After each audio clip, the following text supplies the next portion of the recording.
People with tattoos have special meanings for each one. I like to point to bare patches of skin on my arms to tell elaborate stories to strangers about each patch of skin. This bare patch commemorates the time that I ate fish sticks for the first time in 1978.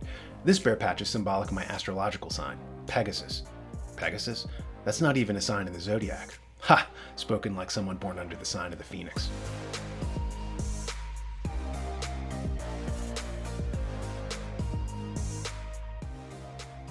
I was talking to a young woman who was thinking of going into the military. She had an on-again, off-again relationship with a young man and was talking about getting married to him because the military would give them extra money for an apartment. I asked, would the two of you be getting married without this inducement? When she returned a guilty look, I said, be careful about enacting permanent solutions for temporary problems. The military might only last a few years, but a lifetime's worth of headaches would ensue from a bad marriage. It occurred to me that on a sociological level, we all act like this. We create permanent solutions for temporary problems, like birth control pills, where we trick the body into thinking that it's permanently pregnant. Only now are doctors and medical institutions admitting to the raft of hormonal and cerebral problems this causes, like the thinning of the frontal lobe in the brain that results in bipolar disorder, hormonal problems, and a whole host of other debilitating illnesses. On a governmental level, we did this with the creation of the military-industrial complex. This was the brainchild of a man named Vannevar Bush in 1940. He saw advances Germany was making because they were a permanent war state, and he agitated for the president to remake the United States to be more like Germany. Instead of going back to normal after a war, he suggested that we should never return to our baseline constitutional system. Bush, who was the head of MIT at the time, wanted to create a nexus between the military and academia so that the state could fund weapons research on a full-time permanent basis. From that period on, the republic was being undermined. Republics, after all, require transparency, and a nation that was always on a war footing demanded secrecy. Permanent secrecy. This was made palatable during World War II, with everyone promising that we would get rid of secrecy when the war was brought to a successful conclusion. But we didn't. We kept the secrecy in place, and now we're watching the dividends of that mistake. Because we were on a war footing, we used propaganda against our enemies. It was a weapon of war. It was handled by the psychological warfare unit within the military. It was never supposed to be used against our own people. But guess what?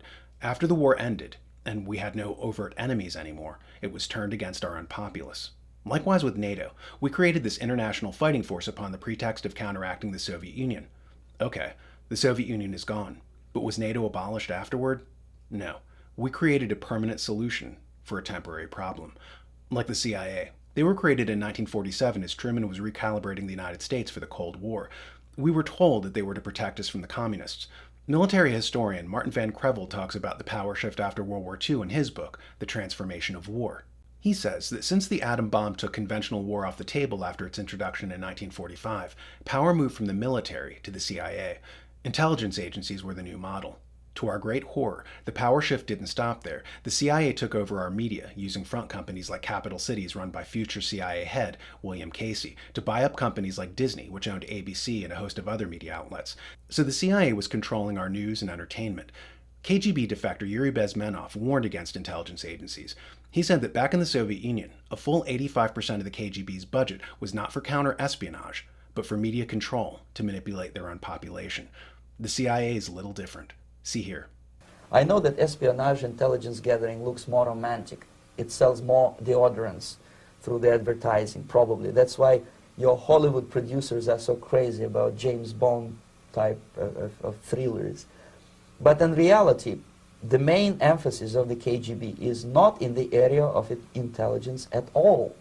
According to my opinion and opinion of many defectors of my caliber, only about 15% of time, money, and manpower is spent on espionage as such. The other 85% is a slow process which we call either ideological subversion or active measures, активные мероприятия in the language of the KGB, or psychological warfare. So these are ministries of propaganda, masquerading as intelligence agencies. Through this method, you watched as they took over not only our press, but also our government. Former Mossad member Viktor Ostrovsky, in his book, By Way of Deception, talks about how Israel's government is run by its intelligence agency, the Mossad. He says that all other Western governments are similarly held hostage. Watch Senator Chuck Schumer talk about it here. He's taking these shots, this antagonism, this taunting to the intelligence community. Let me tell you, you take on the intelligence community, they have 6 ways from Sunday at getting back at you. A month after President John F. Kennedy was assassinated, Harry Truman said that had he known the CIA would turn into an American Gestapo, he would have never signed the executive order authorizing their creation. What he learned too late is that he had enacted a permanent solution for a temporary problem. World War II is long since over. The Soviet Union has long since fallen. So why do we still have the control apparatus that was allegedly put in place to combat them? Is there a time horizon for when they'll sunset out? Is there a period at which we'll return to our historical and political norms and have the transparency that a republic requires to function? I have this quote that I used in a previous video, but it always bears repeating. In a free society, people have privacy, and the government is transparent. In a police state, the government claims it has a right to privacy, and the people are supposed to be transparent. If you like this video, you'll love the New American Magazine. You can buy a subscription or donate to help more videos like this get made. Think of it as your own electronic swear jar. Every time you slip and lose your temper, you put a quarter in the metaphorical jar. After so many salty outbursts over the course of a month, well, there's your subscription. And for the price of a cup of coffee, you can help little Danielito get a well for his village.